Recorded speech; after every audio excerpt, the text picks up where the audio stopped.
자랑스러운 대구 경북이 다시 한번 위대한 도약의 역사를 쓸 수 있도록 대통령 나경원이 TK 르네상스 시대를 열겠습니다. 새로운 길을 열어서 대구 경북을 글로벌 허브로 만들겠다는 공약을 먼저 말씀드리겠습니다. 군위의성의 TK 신공항 2030년 개항 약속을 실현하겠다는 말씀드립니다. 수도권과 영남권을 30분 단위로 연결할 TK 하이퍼튜브 시대를 열겠습니다. 대구는 대한민국 ICT, ABB 혁신 허브로 도약시키겠습니다. 외국인 노동자들의 임금을 합리적 수준으로 조정해서 경제성, 생산성을 높이겠습니다. K2 종전 부지를 글로벌 규제 프리존으로 만들겠습니다. 동성로 관광특구도 활성화되었습니다. 산불 피해 지역의 신속한 복구는 물론 스마트 산림 관리 시스템을 구축하겠습니다. 2032년 세계 문화 엑스포도 적극 추진하겠다는 말씀드립니다. 대구 경북 통합 그 주민의 뜻이 모아지면 2026년 대구 경북 특별시 적극적으로 강력한 정부 지원하겠다는 말씀드리겠습니다. TK 르네상스의 꿈 확실히 실현하겠습니다. 다른 후보들과는 다르게 임박해서 대구에 늦게 오셨는데 그 이유가 있으신가요? 다른 후보들은 대선 출마를 염두에 두고 준비를 하셨고요. 저는 사실은 탄핵 각하에 힘썼습니다. 왜냐하면 대한민국이 대통령을 탄핵시키고 다시 조기 대선을 되풀이하는 것은 결국 대한민국의 미래에 도움이 안 된다는 생각으로 각하에 힘쓰다 보니까 탄핵 각하 결정이 날 때까지 특별히 대선을 위한 준비는 하지 않았습니다. 그런데 탄핵 각하 결정 이후에 이 대한민국의 헌법 가치에 대한 근본적인 생각 없이 이 대선만 준비하다 보면 왜 우리가 지금 이 지경에 이르렀고 대한민국 미래를 위해서 무엇을 준비하느냐에 대한 목소리를 제대로 대변할 수 없다. 그리고 그것이 바로 서지 않으면 대한민국의 미래를 위한 성장이 불가능하다는 생각으로 뒤늦게 결심했습니다. 그러다 보니까 방문도 늦었습니다. 지난주 제가 대선 출마를 결심한 이후에 계속 당에서 미디어데이 토론회 해서 오지 못했습니다. 그러나 평소에 아마 지금까지 제가 23년 정치했는데요.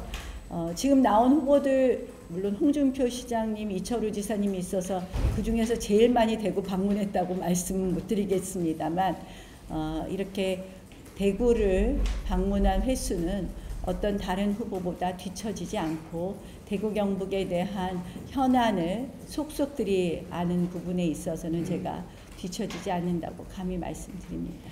안 후보께서도 탄핵 반대했으면 대선 보이콧하기 맞지 않느냐 또 대처 공격을 하셨는데 그에 대한 입장이 좀 어떠세요? 글쎄 어제도 안철수 후보님 말씀 자꾸 하시던데요. 급하신가 봅니다. 급하신 것 같은데요. 제가 드릴 말씀은 이제는 우리가 사실은 탄핵을 반대한 분들도 찬성한 분들도 다 마음을 모아서 결국 대한민국의 헌법 가치를 든든히 하고 미래로 가야 되거든요. 그래서 그런 대답으로 대신하겠습니다. 탄핵에 대해 사과하고 반성이 먼저라는 그런 주장도 있거든요. 그거에 대해서는 어떻게 생각하십니까? 제가 말씀드리고 싶은 것은 이제 그동안 우리가 참 지금의 이 조기 대선까지 이르는 과정을 쭉 반추해 보면 여러 가지 사건들이 있습니다. 그 사건이 다 어떻게 보면 자유민주주의가 흔들려 온 겁니다. 제가 23년 정치 여정이라고 말씀드렸는데 제가 이제 4년 쉬다가 작년에 다시 국회를 들어갔는데 저는 이렇게 의회 민주주의가 망가질 수 있나 이런 생각을 해봤습니다. 이런 것부터 시작해서 제가 줄탄핵 이런저런 말씀드렸잖아요. 그동안 이야기 많이 드렸잖아요. 이렇게 한 축에서는 국정을 마비시키고 또 이런 여러 가지 과정을 오게 된 그래서 이렇게 조기 대선까지 온 것에 대해서 이 관여된 모든 정치권 모두가 책임져야 된다고 생각을 하고요. 저도 그런 측면에서 정말 국민 여러분들께 그런 측면에서 죄송하다는 말씀드립니다. 네. 4박 4일 그 안철수 후보랑 굉장히 치열하게 경쟁하고 있는데요. 그 나 후보님은 이른바 반탄파로 분류되면서 그럼 안 후보에 대해서 중도층 소속력이 낮다고 평가가 되고 있습니다. 이를 커버할 전략이 있으신가요? 근데 이 중도층 호소력이 낮다는 것도 편견이다. 제가 말씀드립니다. 무슨 말씀이냐?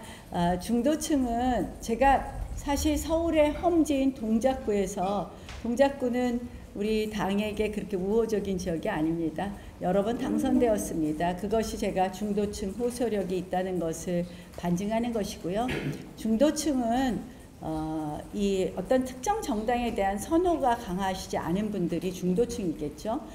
그분들은 정말 우리의 삶, 나의 삶을 누가 더 잘 챙겨주고 누가 더 대한민국의 미래를 만들어줄까에 관심이 있으신 분이라고 생각을 합니다. 그러한 정책, 정치는 현장에서 누가 국민들에게 얼마나 많이 잘 공감하느냐부터 출발한다고 생각을 합니다. 저는 지금 국민의힘 후보로 나온 5 후보 중에 어느 분보다도 가장 오랫동안 현장 정치를 가장 치열하게 해온 사람입니다. 그것이 아마 서울의 험지에서 여러 번 당선하게 한 그런 결과를 만들었다고 생각을 합니다. 현장 정치, 공감 정치 누구보다도 잘할 자신이 있다는 말씀 드리고요. 저희 최근에 이 여론조사를 보면 이재명 후보 대 누구 해서 이게 소위 경쟁력 조사라는 게 있습니다. 경쟁력 조사를 보면 저랑 김문수 그리고 홍준표 후보가 이재명 후보하고의 경쟁력을 봤을 때 다른 우리가 소위 그냥 중도층한테 마치 더 인기 있을 것 같은 HU 후보나 A 후보보다 높다는 점을 말씀드립니다. 네, 바쁘신 와중에도 참석해 주신 언론분들께 진심으로 감사의 말씀을 드립니다.